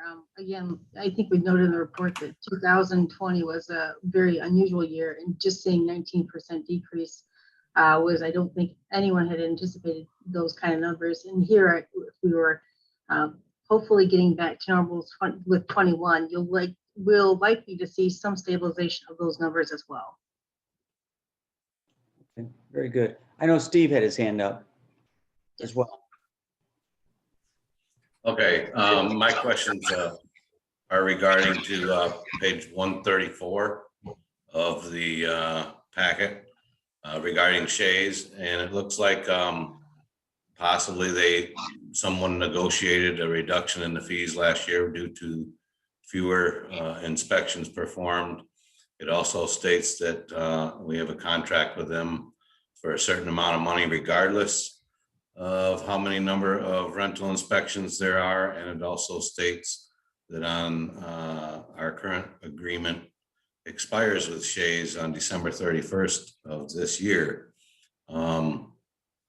I've got concerns with this area, so I would like to go on record as city council that I would like us to revisit this contract as a group before it expires. Thank you. Very good. I would tend to agree. I would agree. We should review that and make sure we're clearly understanding what that's all about. So any other questions, comments? Again, good staff report. I think we just need to, I think it will clearly get easier over time as we understand all the variables with this rental program. Mayor, I think George has his hand up. Oh, sorry, George, go ahead. Nope. Go ahead and mute George. George, I think you're muted. Yep, thank you. So I thought that Griffin's presentation was very good, and I appreciate that. The thing I am not happy about is the fact that we had to go look at this before with a $100,000 deficit. And not only did council have a lot of discussion surrounding that, but also at planning commission, we had a lot of discussion around that. And it turns out we didn't do a good job on coming up with that $100,000 deficit. And so in the future, we just need to make sure that we're careful when we're putting numbers out, that we're as accurate as possible, because it did put a lot of people, did a lot of effort regarding that $100,000, and it was unnecessary effort, I think. Okay, well stated. All right, this is really just a discussion item. No action was meant to be taken. So Kate, we've seen, you want to do some public comment? So we've got it on the agenda. Let's go ahead and, I think I see Amanda's up. Yep, I will go ahead and ask, it says Amanda, this is Amanda, not Rebecca, to go ahead and state your name and your address. I've unmuted you. You'll have 5 minutes to speak with the council. Mr. Reeser, just wanted to make sure you understood that I'm in agreement. A deficit is a deficit. I think it's worthwhile to pursue anything that can help balance this out, to not be a burden on the city or the city council's precious time. Also, Mr. Schlock, you're right on target here. Looking at these numbers a little bit further, as much as I love the folks at Shays, it seems to be weighing down on things a little bit. The only thing I really wanted to share with City Council is just my personal experience last week. We scheduled 9 home inspections with Carol from the city, and she is amazingly efficient, and so is the Shays staff. In fact, for those 9 properties that stretched from about the 1000 block of Monroe on up to about the 700 block of North Shore Drive, it took us 1.75 hours. In 2 hours, we did 9 inspections. So the inspection process itself is very quick. I don't know if you would need all of, in that case, 3 people representing the city to go through a house that fast. They are thorough. They found things without a doubt. You know, there's a GFCI that isn't behaving correctly over here, or electrical panel that doesn't have a label or something like that. There's no fault in what they found. They're doing it very efficiently. But one would have to ask, is it really worthwhile, you know, to pay Shays to do that for that short of time if the city's really locked into that? That's all I just wanted to share with you guys. 9 houses, less than 2 hours. Is this Amanda Creedon? Sorry, I totally blew that, didn't I? I'm not very familiar with these. Hey, you just gotta start waving at me or something. Yes, Amanda Creedon, 321 Pearl Street. Okay, thanks, Amanda. Appreciate it. Thanks for the call. And it looks like we have another caller, sir. I'll go ahead and reset the time. And it looks like we have Joe Wilkins. I'll go ahead and ask Joe Wilkins to go ahead and unmute yourself, and you have 5 minutes to speak with the council. You can state your name and your address.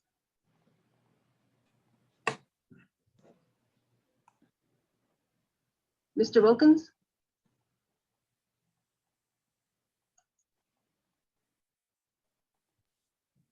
Thank you. Oh. Good evening to the entire council, you too, Kate. Joe Wilkins, 811 Indiana Street. I just want to make mention of that when this first rolled out, the deficit first rolled out, it was 100,000, as many have already stated. In this meeting, you come back and say it's around more like 16,000. Well, this program is supposed to be a self-funded program. And there are a lot of residents in this area that don't benefit from a short-term rental. And to many of them, whether it's 100,000 or 16,000, 16,000 or 100,000, to utilize taxpayers' money to offset this type of program is not, in my opinion, it's not fair to residents that are not benefiting from this program. So I think that, yeah, we must do our due diligence to figure out the bottom line number, but if it's If it's $5 coming from taxpayers' money, then that's too much. And so I think that looking at this program with, you know, real eyes on it to make sure if these inspections should be raised in order to offset the money that's in that the debt, then that's something that I think the council should be willing to do. I'm not sure if we made it to that point yet. I'm not hearing a lot of discussion of being willing to raise the fees, but we definitely should not be putting this back on taxpayers. So that is my take on that. Whether it's 100,000 or 16,000, is supposed to be a self-funded program. Thank you. Thank you, Joe. Appreciate it. And I'll echo again, as I said before, we said the program should pay for itself, and I would agree if we drill into this and we truly find it's not paying for itself, then we need to revisit the fees. So I think staff has asked for some more time to get to the bottom of it, so we will do that. I see George back up and Chris back up. Yeah, just one thing real quick. I agree with not having too much of a deficit, but we can also, and I'm sure our city attorney can weigh in on this, but we also can't use this as a moneymaker either. That would not be, you get in just as much trouble with this, with having too much of a surplus than we would if this was a deficit. Correct. It's a balance. Very good point. Thank you. And then Mr. Chris Campbell. If we do find that a suggestion on increasing fees would be, instead of increasing the fees across the board, would be more of a, I hate to say it, but like a motorcycle sticker. You pay for the inspection of $25 and every 3 years, look at another inspection instead of keeping the frequency up. That might help offset some of those costs. I would agree. That's, as I was saying before, I think that's something we could look at. And I've talked to Kate about this a few times, but you know, maybe it's your annual inspection, you pass the next one, then you go every 2 or 3.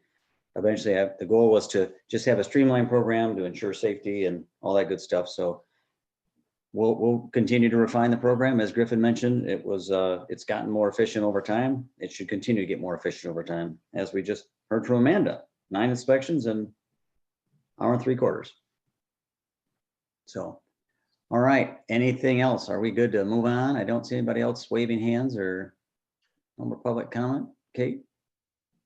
No other comments, sir.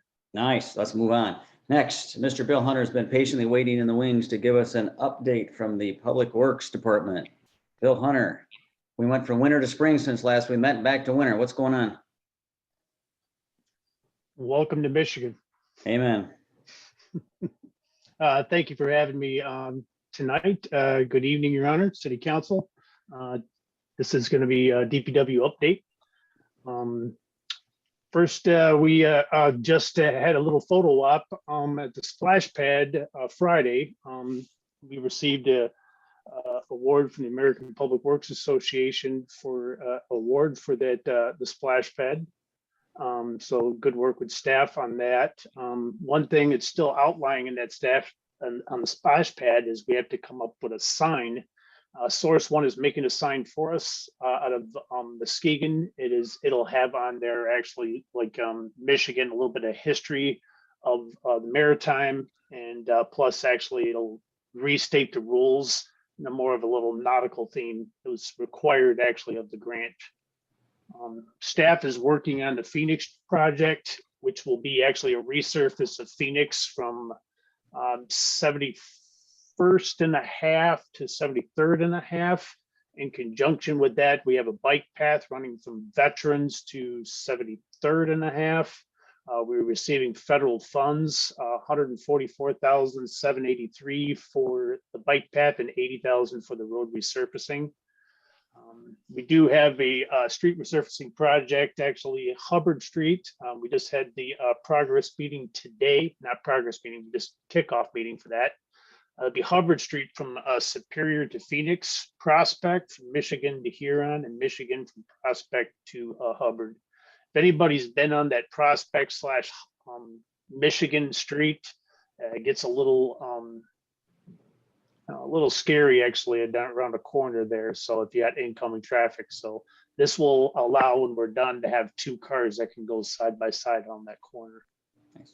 AMI project, that is a automated meter infrastructure. We opened up bids December 11th, 2020. We have now narrowed it down to 3 through a lengthy review of the qualifications, actually 3 column candidates or vendors. And we expect actually to have a recommendation to the Board of Public Utilities during their March meeting, and then hopefully then a recommendation to City Council during the April meeting. Concrete standpipe, we are working with our engineer for proposals for the engineer design for the construction of a new elevated storage tank, pump station, and water main work to eliminate the concrete standpipe. Kentucky Avenue lift station, it's a lift station that we're taking over off Kentucky Avenue, and staff is actually doing the improvements there to get that lift station up to authority standards. We are still working on a distribution system materials inventory. We had originally one submitted. Safe Water Drinking Act required us to submit one. We submitted it, I want to say 2 years ago. This is another stage where basically they gave us a preliminary one that was due, and this one's supposed to be a refined one. Good news is, and this is why we keep records. We're actually going deep diving through the records and discovering we're actually able to adjust the dates when originally we thought we had from 1975 when we started installing copper pipe, and now it looks like we have specs that go back to 67. So anytime we can find something like that, we can actually eliminate other sections of the city. And actually, so every time, I always tell the staff, every time we find one, we're saving the authority and our users $6,250. So the BPU working on revisions to the rules and regulations. It is actually just it's a part of the rules and regulations that are it defines actually transmission costs and charges. It's a simple revision we have to do. We have to bring it actually in front of the Board of Public Utilities, then to City Council. But it's just some of the language there needs to be cleaned up, especially how we're purchasing power now than how we were purchasing previously. Right now, we purchase power on the open market through Michigan Public Power Association. So we purchase it the same as AEP used to purchase it and sell it to us. So we actually just eliminated the middleman. But there's some revisions we have to do to the rules and regulations. We're working actually with GRP on proposals for the new substation. Hopefully we'll have that. Had some proposals for design work to get started. The new substation will be south of town. It'll help us distribute the load and help our reliability and give us another feed into the town. It takes a while to, it's not something you can design even over a 1-year period. Some of the equipment on a substation actually takes maybe 3 to 5 years lead time. So it's important to us to get the design ahead of time, because then we have to go and we have to actually, once the design is designed, we have to go in front of AEP. AEP then will review it, and then they have to give us an estimate to run power to it. So it's a lengthy process. One thing I inadvertently didn't include on this, but I want to give City Council an update, is we just completed, actually, it's called the Risk and Resiliency Assessment.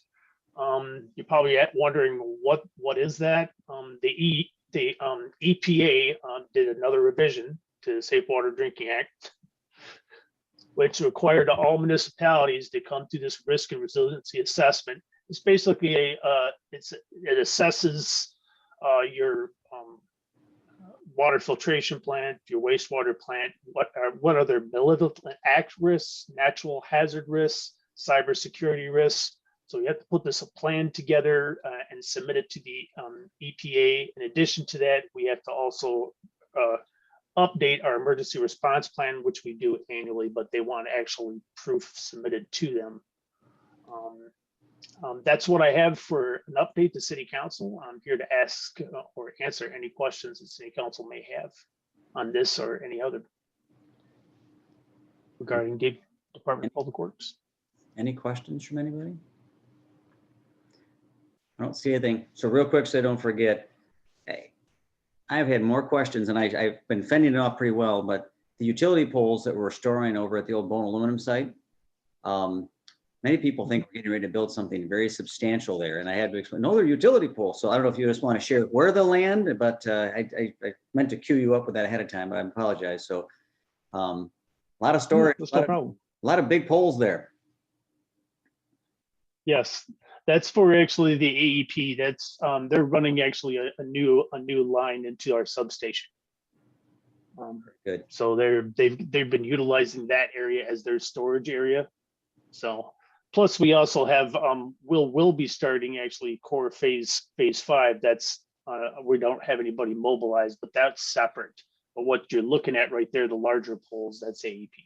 Very good. I guess just a reminder to folks, none of us like our utility bills every month, but that we are investing in that infrastructure. So as we see what happened down south where, infrastructure fails, but I feel, very confident, Bill and our staff and the work that we continue to do to kind of beef up our infrastructure, all of it. So again, Bill, thanks to your leadership for making sure we're staying ahead. Yeah, thank you. On the note actually of Texas actually they did this on their own. They do not actually get power outside of the state of Texas. We actually purchase our power as far as Pennsylvania. So we're actually we go to federal regulations. Texas did that actually intentionally. So they kind of created their own problems. Yeah, exactly. I say, none of us, sometimes we aren't. I'll leave it at that. But I'm glad we've got what we got. So be thankful. Very good. On that note, no other hands are up. We are at the point of the meeting when citizens in the audience can be heard on items not on the agenda. If you'd like to call in, let's see, *9 or raise your hand. You'll have up to 5 minutes. We just need to state your name and address before you speak. I'll give it 30 seconds or so. And Kate, you always see more than I do, so I'll have you call them up. I don't see any hands raised so far, sir. Perfect. Give them a few more seconds.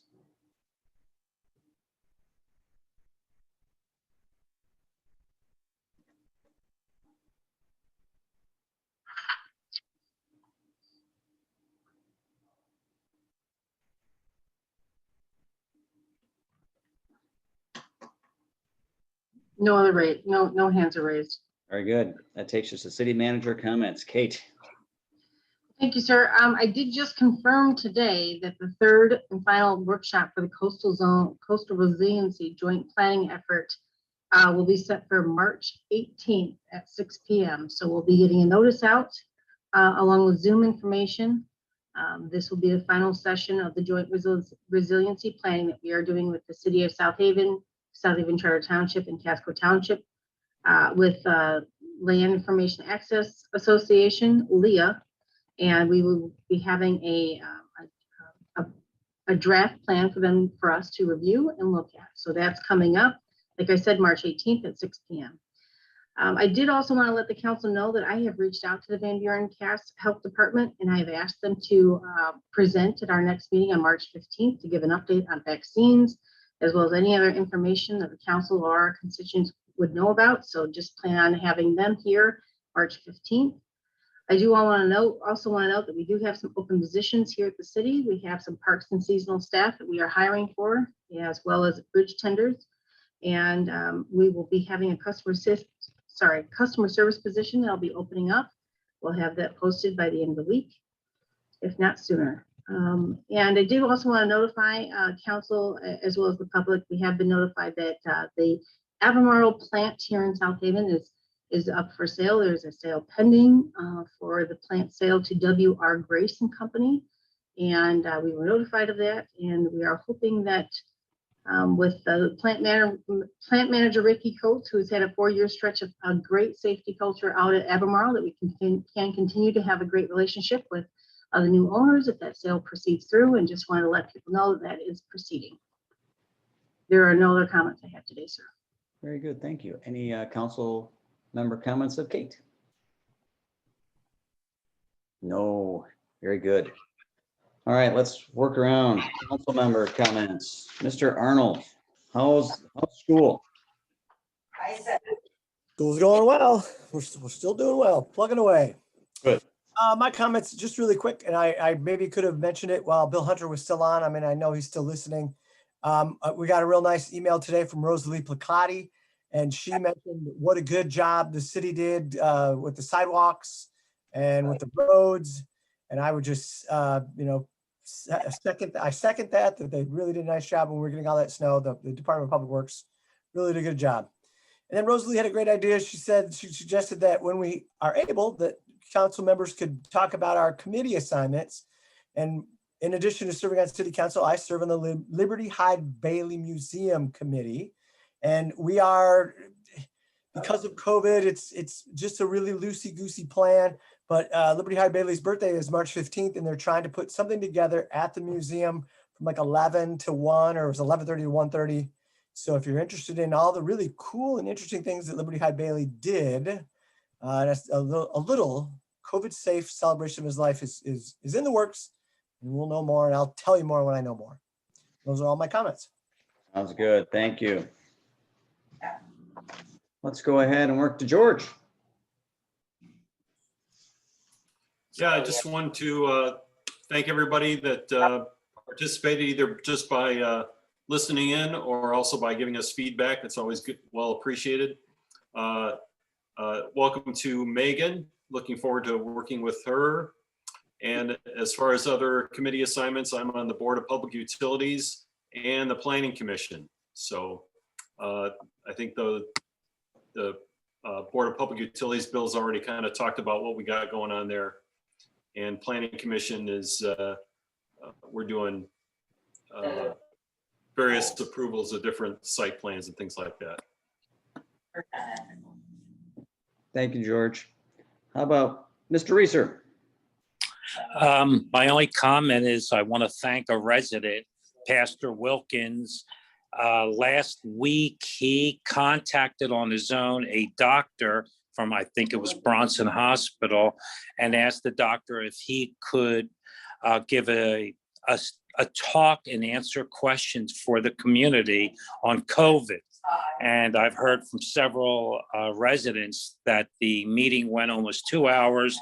3/4 of the time, he answered questions that residents may have had about the vaccine, to dispel any myths or misconceptions about the vaccine. And a lot of people after that 2 hours said they will now sign up for the vaccine.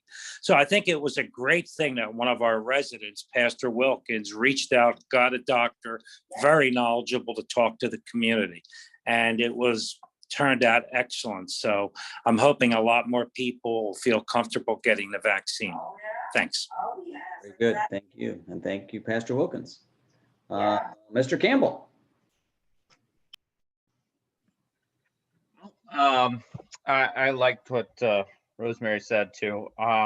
So I'm on the DDA, Airport Authority, and currently we're doing a beach safety committee. And DDA is actually going, right now we're looking at expanding the restrooms at the CVB building. That's something we're going to meet on this Wednesday at noon.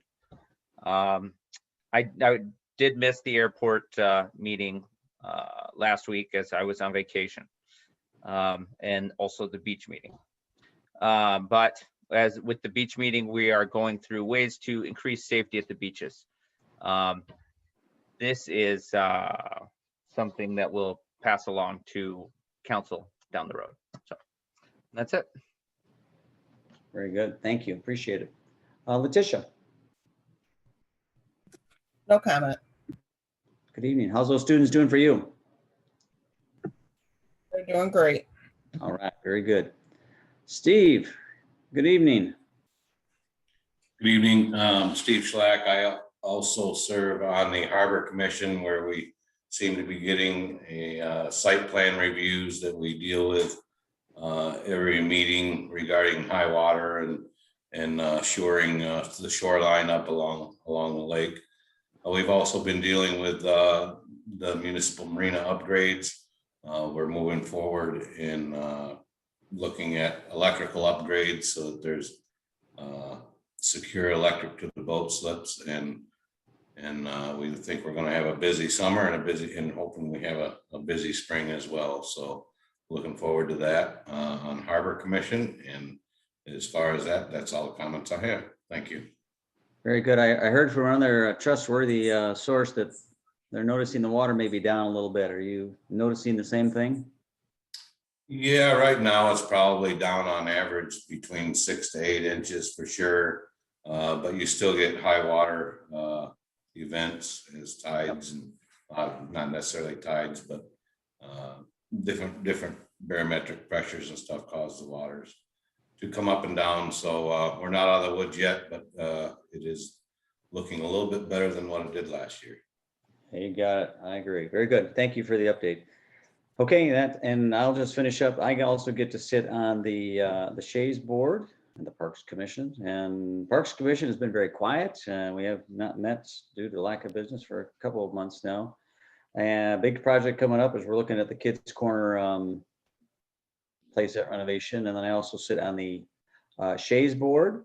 And probably the most interesting thing of recent that came out of there is we've just implemented a new cadet program, which you may have even seen that on our website. So that's encouraging. Brandon Hins helping run things very well there. So there's those. Again, thanks, Rosalie, for your comments. Just to the public, again, you see special events coming on our agenda. Just be patient.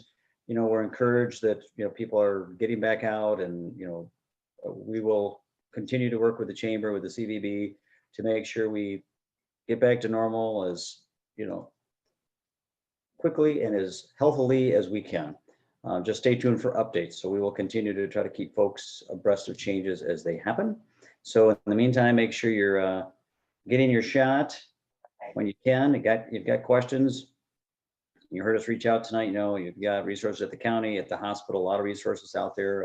Ask questions. Feel free to anyone that's had it. Don't feel free to ask questions. How's that sound? And finally, just thanks to Kevin Schooley and the school staff for their update on that upcoming bond proposal. Very informative. So on that note, that's all I got. Everybody stay warm. Happy March. And I will seek a motion to adjourn. Steve Schlack, I'll make a motion to adjourn. George Sleeper, second. We have a motion. We have a second. Roll call, please. Sleeper, Yes. Wilkins, Arnold, Yes.